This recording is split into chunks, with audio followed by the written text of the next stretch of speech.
Boracay. The name itself used to conjure up images of pristine white sand beaches, crystal-clear turquoise waters, and vibrant sunsets that painted the sky in a kaleidoscope of colors.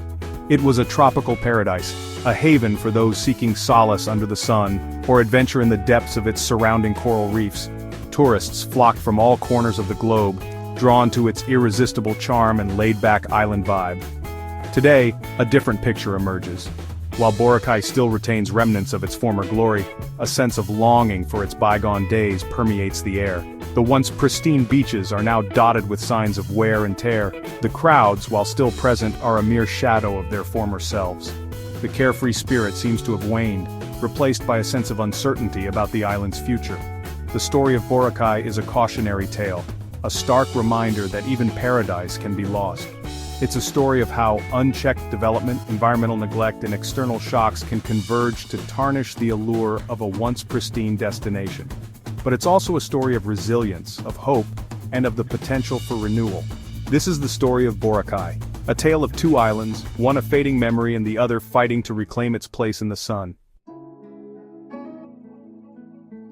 The first whispers of Boracay's decline were subtle, almost imperceptible against the backdrop of its booming tourism industry. Locals, however, began noticing the changes, the gradual erosion of the beaches, the increasing strain on resources, the mounting piles of garbage. The island, once a symbol of pristine natural beauty, was showing signs of strain. Tourists, too, began to voice concerns. Prices for food, accommodation, and activities were steadily rising, making Boracay a less affordable destination, especially for budget-conscious travelers. The once unobstructed views were becoming increasingly marred by construction projects, as hotels and resorts mushroomed to accommodate the ever-growing influx of visitors. The very essence of Boracay, its laid-back charm and natural splendor, was being eroded. The island was losing its soul, sacrificed at the altar of mass tourism. The once clear waters were becoming increasingly polluted, a consequence of inadequate sewage treatment and irresponsible waste disposal. The coral reefs, once teeming with marine life, were showing signs of damage from pollution and unsustainable fishing practices. The whispers grew louder, evolving into a chorus of concern as Boracay's decline became increasingly evident. The island, once a beacon of paradise, was facing an uncertain future. The question was, could anything be done to reverse the tide? Boracay's decline wasn't the result of a single catastrophic event, but rather a confluence of factors that converged to create a perfect storm. The island's popularity, while a blessing in many ways, proved to be a double-edged sword. The sheer volume of tourists, while boosting the local economy, placed immense pressure on the island's fragile ecosystem and infrastructure. The 2018 closure of Boracay, while a drastic measure, brought the island's problems into sharp focus. Ordered by the Philippine government, the 6-month shutdown was intended to allow for environmental rehabilitation and infrastructure improvements. While necessary, the closure dealt a severe blow to the local economy, impacting the livelihoods of thousands who depended on tourism. As Boracay was struggling to recover from the closure, the COVID-19 pandemic struck, delivering another devastating blow to the island's tourism industry.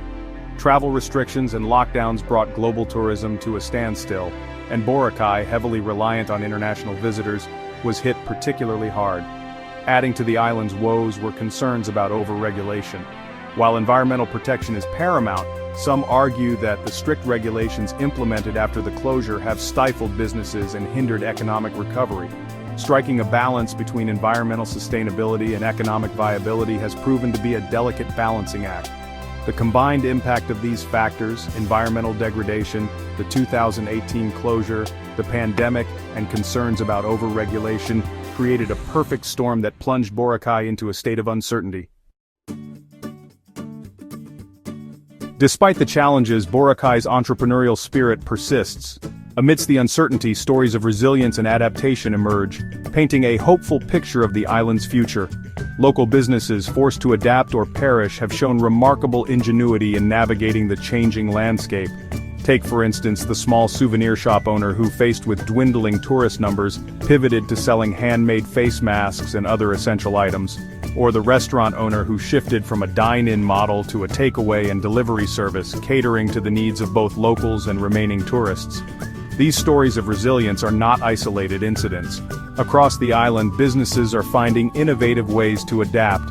Some have embraced sustainable practices, recognizing that preserving Boracay's natural beauty is essential for its long-term success. Others have focused on catering to domestic tourism, recognizing the potential of the local market. These businesses, through their adaptability and resilience, are not just surviving but thriving in the face of adversity. They are a testament to the indomitable spirit of Boracay, a beacon of hope in challenging times. Their stories serve as an inspiration, reminding us that even in the face of adversity, there is always a way forward.